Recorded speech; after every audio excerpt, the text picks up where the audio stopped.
Sveiki! Vispār jau man bija doma mest mieru Hienu biznesa projektu brīnumainiem stāstiņiem. Proti stāstiņiem par visu to absurdo, neiedzīgo un caur caurēm safabricēto, kas ir vērojams maksātnespējas administratoru Mārtiņa Bunkus slepkavības izmeklēšanas oficiālajā versijā. Bet kaut kā tā ir sanācis, ka grāmata Hienu biznesa projekts pēc zinām pārtapu atkal ir kļuvusi par vispieprasītāko grāmatu Latvijā, jauno grāmatu, proti grāmatu par Ilmāru Borisoviču Šimševiču drusku padzenot atpakaļ. Un tāpēc, acīm redzot, šie te brīnumainie stāstiņi ir jāturpina, un tā tad atgādināšu, cik tālu mēs nonācām iepriekšā reizē. Mēs tikām tik tālu, ka pēc tam, kad 2018. gada maija beigās nezin kas ņem un nošauja maksātnespējas administratoru Mārtiņu Bunku, valsts policija Armanda Ruka vadībā ilgus gadus stāsta visādus pekstiņus un pasaciņus, kā viņi esot uz pēdām, kā tūlīt, bet patiesībā viņiem nekā nav. Viņi ir tīzli, bezspēcīgi un nevarīgi. Un tad viņiem pēkšņi brīnumaini paveicas, jo nezinu no kurienes uzrodas tāds lielisks cilvēks vārdā Viktors Krivošejs, kurš pēc paša apgalvojuma 2018. gadā ir nošāvis Mārtiņu Bunku, aizbraucis uz Maskavu, mierīgi dzīvojis, neviens viņu nav traucējis, bet tad pēkšņi viņam ir radusies sajūta, ka viņu izseko. Un drusku padomājot, Viktors Krivošejs ir nolēmis, ka kas varētu būt lieliskāka ideja, kā uzrakstīt vaļsirdīgu atzīšanos, atstāt Maskavā sievu un bērnu bez iztikas līdzekļiem un ar kredītiem un ko tur vēl ne, atbraukt uz Latviju, padoties Ruka policijai, pieteikties pat nevis par slepkavības līdzzinātāju vai kaut ko, bet par galveno darbojošos personu, tādā veidā savu garantējot vismaz 15 gadus cietumā. Un viss. Šo te versiju valsts policija labprāt paņem pretī, un uz tās arī būtībā ir balstīta oficiālā apsūdzības versija. Par to, cik dažādu neiedzību, nesaprotamu dīvainību un vienkārši absurdu lietu ir šajā te vaļsirdīgās atzīšanās faktā, mēs jau esam aprakstījuši, bet tagad nākamais brīnumainais stāstiņš. Tātad, ja ticēt krimināla lietas materiāliem, kas ir nosūtīti uz tiesu, Viktors Krivošejs, šis te killeris valsts policijai, parādās vienkārši no zila gaisa. Ņem un parādās.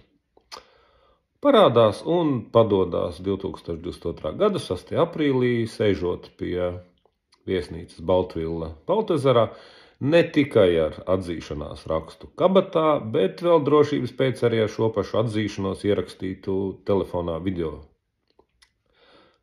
formātā. Tas, ka ierakstītā video atzīšanās negluži sakrīt ar uzrakstītu atzīšanos. Tas, ka tajā ir šādas tādas ļoti būtiskas atšķirības un dīvainības, valsts policija un pēc tam prokuratūra absolūti neuztrauc, bet tā tad iedomājieties, jūs esat Armanda Ruka vadītā Latvijas valsts policija. Pēc 4 gadiem jūs beidzot, jums ir fantastiski paveicies, jūsu rokās ir slepkava, kas ir veicis gadsimta slepkavību, kurš ir atzinies, sīk un smalki uzrakstījis, kā viņš tur ir šāvis, kur stāvējis un tā tālāk un tā tālāk. Ko jūs darāt, būdami policija?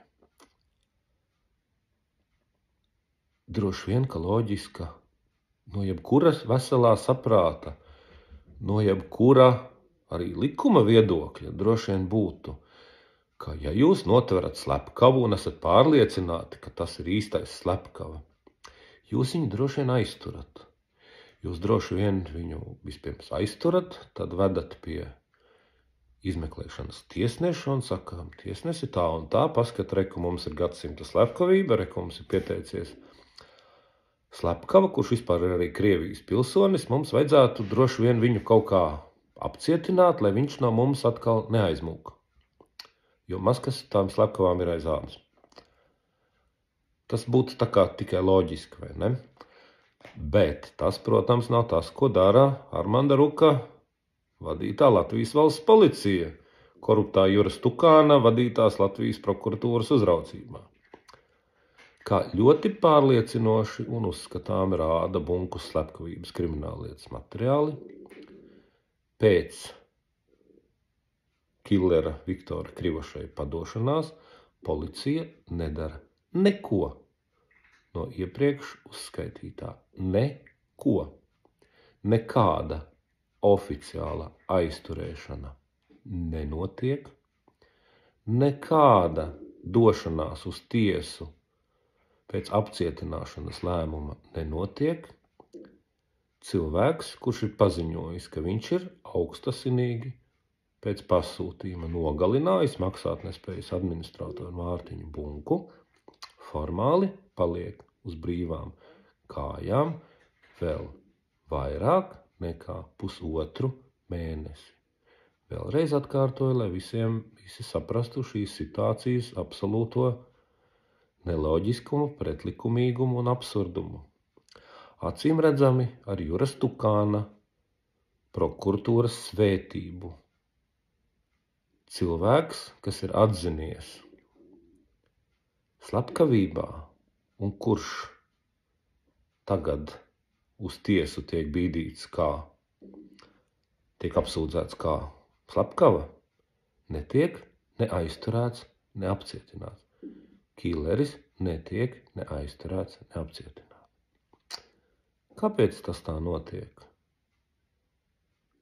Un kas notiek tālāk? Kas tad tāds interesants mainās māja beigās, kad beidzot valsts policija ienāk prāt, kā varbūt šito te varētu tomēr apcietināt, varbūt tā tomēr būtu labāk.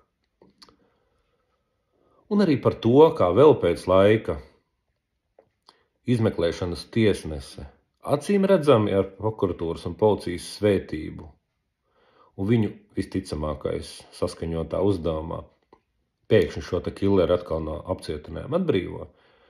Grāmatas Hiena biznesa projekts lasītāji patiesībā to jau visu zina, kas un kā.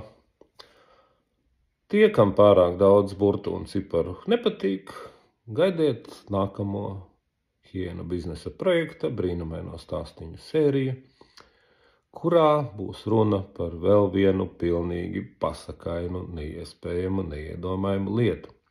Proti par to, kā Armanda Ruka policija veic speciālo izmeklēšanas eksperimentu. Un tas ir kaut kas tāds, par ko, manuprāt, neviens no jums nav pat spējis iedomāties, ka kaut ko tādu cilvēki pagonos spēja izdarīt. Visu labu!